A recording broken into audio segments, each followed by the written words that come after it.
Border Project to ensure that local injured veterans receive the life-changing programs and services they need. Please round up at checkout and we'll match your donation. Live from Augusta, you're watching News 12 at 6 o'clock. Next on News 12, a civil rights lawsuit accusing Richmond County deputies and the sheriff of unlawful torture inside the jail. Then an update into an investigation into Augusta, Richmond County's emergency response system. Our I-team breaks down these stories and more in just a moment. But first tonight, we have a first alert issue for Saturday. There's some big events in town like Thunder over Evans that could really affect. Yeah, right. We're watching that. And Chief Meteorologist Riley Hale here with a look at what to expect and when. Yeah, guys, first, two candidates, two challengers in Tuesday's primary election. Democrats Bo Johnson and Eugene Gino Brantley. The winner will go on to face Richard Dixon, who's running as an independent in November. We have another I-team update tonight about our investigation into Augusta Richmond County's emergency response system. The I-team has spent months reviewing emails and documents and reports about the fire department. Our investigation found some deadly delays and some calls that did not even go through. Tonight, one city leader is responding to those claims. Wrdw joining us live in the studio with that follow-up. Questions about the reliability of the Augusta Fire Department's emergency response have caught the attention of Commissioner Catherine Smith McKnight. News 12's I-team uncovered 139 cases over the past 2 years when dispatch calls to Augusta's fire stations failed to go through. That led to delays in response times. Among those delays and dispatch errors was a deadly house fire just across the street from a fire station. 2 people were found just steps from the home's front door. The I-team took our findings to Commissioner McKnight. She currently chairs Augusta Richmond County's Public Safety Committee. McKnight said she was unaware of any problems and the issue was never brought up in the committee or in commission meetings. However, McKnight says she now wants answers and says this safety concern is a top priority. She says as she will bring it up at the next Public Safety Committee and commission meetings. Commissioner McKnight told News 12 that she is shocked that our I-team investigation is the first time the safety issue has been brought to her attention and questions why dispatch errors haven't been brought up earlier. In a statement, Commissioner McKnight said, "I want to extend my deepest condolences to the family of Teresa Ingram and Rex Williams, who both lost their lives in a house fire. As city commissioner, I want answers from our dispatch department and fire chief about this system. It is imperative that we have the best equipment and that it constantly be monitored and maintained to ensure safety for all." News 12 has repeatedly requested an interview with Augusta Fire Chief Antonio Burden, who has denied or not responded to our invitation to a sit-down interview to answer questions about what his department has done to alert commissioners or to find the root of the dispatch errors. If you'd like to see Commissioner's full statement, it will be posted on our website at wrdw.com. Well, Rio, thanks for that update. Another big headline tonight and a mugshot we never expected to see. The world's #1 golfer, current Masters champ Scottie Scheffler, arrested this morning before round 2 of the PGA Championship. It all happened after a fatal pedestrian accident that caused a massive traffic jam right near that golf course. The shuttle bus hit and killed a PGA worker identified as John Mills outside the golf course around 5 o'clock in the morning. So Scheffler was not involved in that crash. He was trying to get to gate 1 there, when police say Scheffler drove into oncoming traffic, ignored an officer's command to stop the vehicle, and then dragged an officer between 10 and 15 feet, causing minor injuries to that officer. Here's what Scheffler had to say after round 2 today. When they got me out of the car, like I said, it was very chaotic, and I said, "I'm sorry, I'm just trying to get to my tee time." And outside of that, things escalated from there. I did numerous apologies and whatever, but like I said, it was chaotic. It's dark, it's raining, there's a lot of stuff going on. They just had an accident. I didn't know what had happened at the time. And along with all of that, the Masters champ is seeking his 5th win in 6 starts and a 2nd consecutive major title. New in the last hour, an 18-year-old is in critical condition after a shooting in Thompson. Police say it happened around 1 Thursday morning at the Rollingwood Apartments on Mendell Avenue. While at the scene, police heard shooting nearby in the area of Anderson Avenue, but when they got there, all they could find was some property damage. Now they're asking anyone with details or tips to call the police department. An Aiken man sentenced to life in prison for the murder of an Aiken High School senior back in 2021. After a 4-day trial, Kamonte Booker was sentenced in connection to that April shooting that killed an 18-year-old. He also was charged with attempted murder of a 19-year-old. He was sentenced to both murder and attempted murder, but found not guilty of armed robbery in the case. That shooting happened near Schofield Middle School. We know the first alert in effect tomorrow. Make sure you are staying weather aware. We'll time out those storm chances for you just after the break. And your flight experience is about to get an upgrade over at Augusta Regional Airport. We have a first look at the upgrades next. Time and Temp, brought to you by your First Alert weather team. Be with us both days. It's really just Saturday, though, we have to worry about the severe weather threat. Next week, those temperatures continue to trend below average. Those mornings in the 50s, Tuesday and Wednesday. Augusta Regional Airport is growing to make your flying experience a little bit better. 2 terminals getting big upgrades unveiled today. That change comes from federal funding, $3 million awarded last year. Nick Veland shows us a first look at these upgrades. Well, behind me is one of 2 new terminal jet bridges here at the Augusta Regional Airport. That now doubles the number of bridges that they have connecting planes to passengers, and this will allow for more accessibility and possibly more airlines to come. Touchdown in Augusta. This is a great day for the Augusta community. Landing, and now with more options for AGS. When there are multiple flights on the ground, those flights won't have to wait for a gate. They'll be able to use these additional gates. So operational things like that will decrease wait times. Gates in the past, typically used for just Masters Week because of the lack of a bridge, now are open. They'll probably be used daily now, where before they weren't hardly used at all. So it helped revitalize something that was obsolete.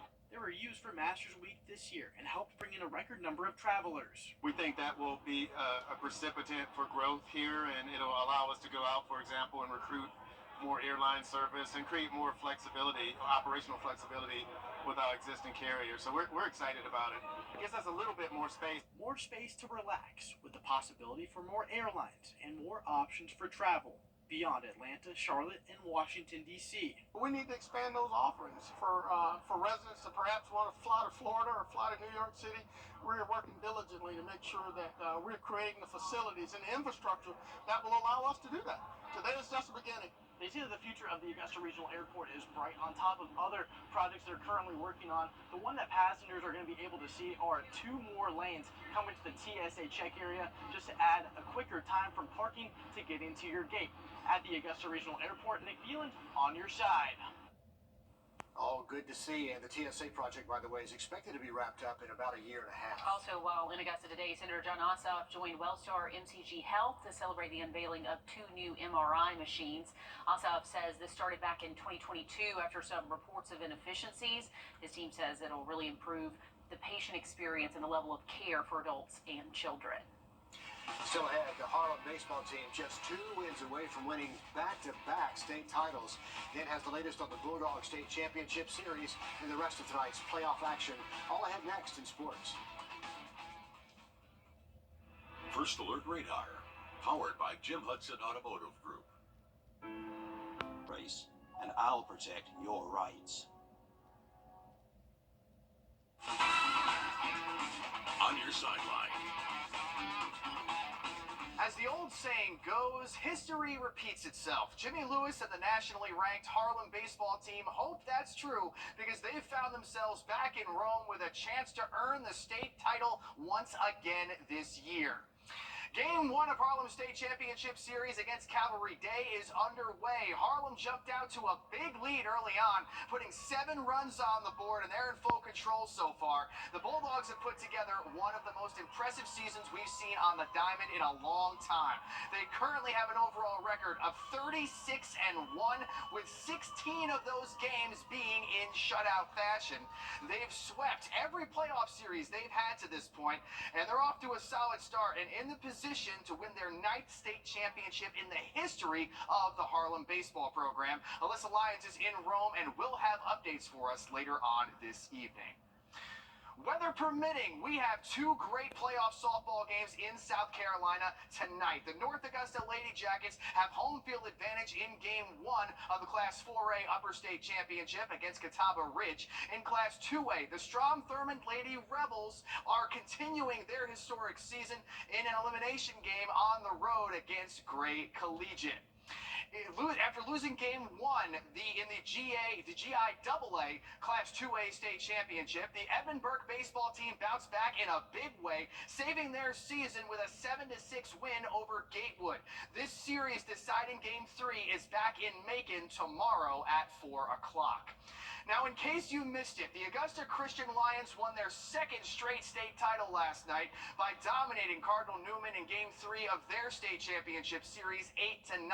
Santiago Pacheco and Austin Fox combined to throw a two-hit shutout. That excellent pitching performance and the Lions' roaring offense, which was led by Luca Perriello and Jonah Shipes, who both hit home runs in this game, helped them get back to the mountaintop once again.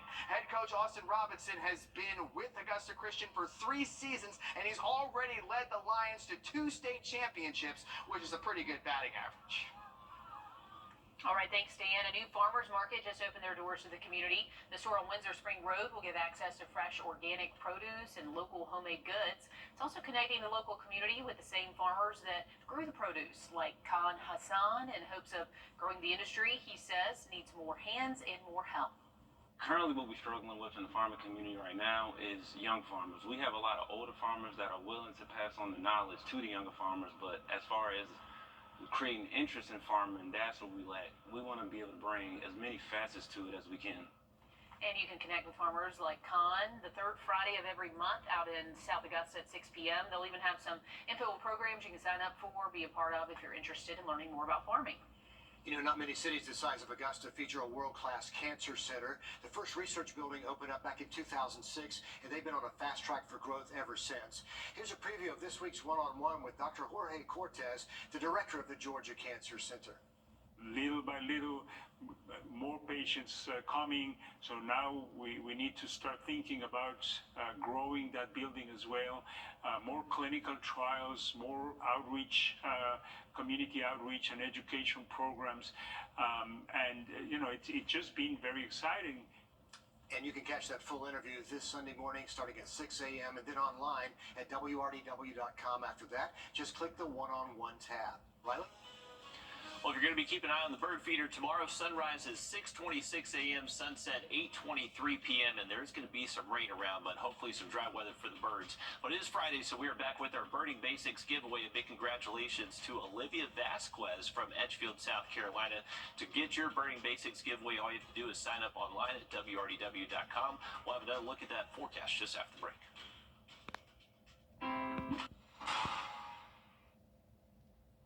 We'll take another quick look at SRP Park. You can see they're getting the field ready for the game tonight, and at the moment, not really seeing much rain on radar here around SRP Park, so hopefully that does continue.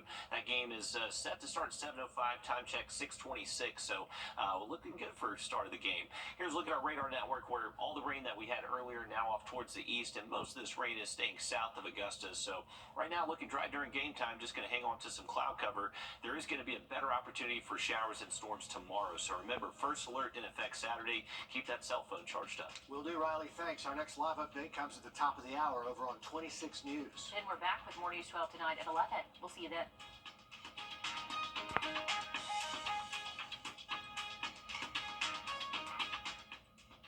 At the CBS Evening News, we focus on solutions, finding solutions to help people understand what are the right choices to make for you and your family.